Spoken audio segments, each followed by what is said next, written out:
Hello students, welcome back to this channel. In this video, we will solve question number 1 of exercise 2.2 from PSCB textbook. Match the following.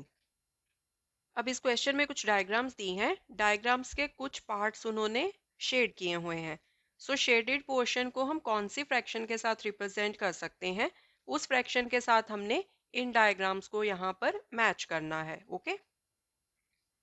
A part में दो circle दिए हुए हैं. Each circle को 1, 2, 3, 4 and 5 parts में divide किया हुआ है. ठीक है. सो फर्स्ट सर्कल के भी 5 पार्ट्स हैं, सेकेंड सर्कल के भी 5 पार्ट्स हैं. अब इन दोनों सर्कल्स में दो पार्ट्स को उन्होंने शेड किया हुआ है. सो दैट मीन्स एक फुल सर्कल के 5 पार्ट्स में से दो पार्ट्स को शेड किया हुआ है.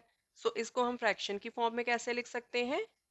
2/5 number of shaded parts upon number of total parts. So एक सर्कल के शेडेड पार्ट्स हैं 2, टोटल कितने पार्ट्स हैं एक सर्कल के? 5. सो 2/5. अब ये तो फ्रैक्शन बन गई एक सर्कल के लिए. हमारे पास यहाँ पर दो सर्कल है, दूसरे सर्कल में भी सेम ही चीज है. 2/5 दो पार्ट्स शेड किए हुए हैं out of 5 parts. So shaded parts की एक सर्कल के लिए जो फ्रैक्शन बनी उसको हम मल्टीप्लाई कर देंगे 2 के साथ, क्योंकि यहाँ पर हमारे पास दो सर्कल हैं. ठीक है. सो इन दोनों सर्कल्स के शेडेड पार्ट्स को रिप्रेजेंट करने के लिए फ्रैक्शन बनेगी 2, क्योंकि दो सर्कल हैं, मल्टीप्लाई बाय 2/5, क्योंकि एक सर्कल में दो पार्ट्स शेडेड हैं आउट ऑफ 5 पार्ट्स. अब यहाँ पर देखो गिवन ऑप्शंस में 2 इंटू 2/5 है सेकेंड ऑप्शन. सो इसके साथ हम लिंक कर देंगे ए पार्ट को.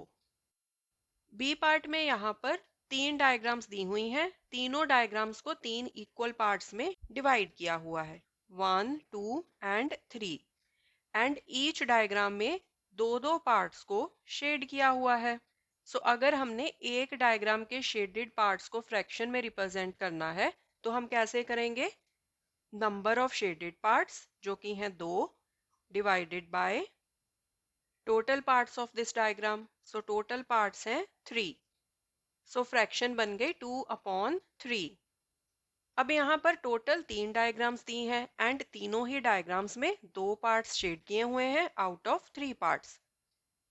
सो एक डायग्राम के लिए बनी फ्रैक्शन 2/3. तीन डायग्राम्स के लिए हम कैसे लिखेंगे? 3 के साथ मल्टीप्लाई कर देंगे. 3 मल्टीप्लाई बाय 2/3. सो अब आप देखो 3 इंटू 2/3 कहाँ पर है? यहाँ पर है. सो 3 को हम लिंक कर देंगे बी के साथ. सी पार्ट में दो डायग्राम्स दी हैं.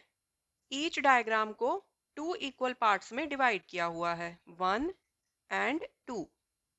इन दोनों पार्ट्स में से एक पार्ट को शेड किया हुआ है. सो अगर हमने एक डायग्राम के शेडेड पार्ट को फ्रैक्शन में लिखना हो तो कैसे लिखेंगे? Number of shaded parts, shaded part है 1, सो 1 total number of parts of this diagram. So total parts कितने हैं? 2. सो फ्रैक्शन आ गई 1/2. अब यहाँ पर दो डायग्राम्स हैं, दूसरी डायग्राम में भी सेम ही चीज है. एक पार्ट को शेड किया हुआ है एंड डायग्राम में पार्ट्स हैं 2. सो 2 डायग्राम्स के लिए हम इसको 2 से मल्टीप्लाई कर देंगे. 2 इंटू 1/2. अब 2 इंटू 1/2 है यहाँ पर.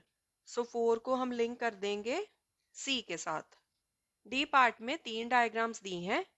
एवरी डायग्राम को 1, 2, 3, 4 इक्वल पार्ट्स में डिवाइड किया हुआ है एंड उन 4 पार्ट्स में से एक पार्ट को शेड किया हुआ है.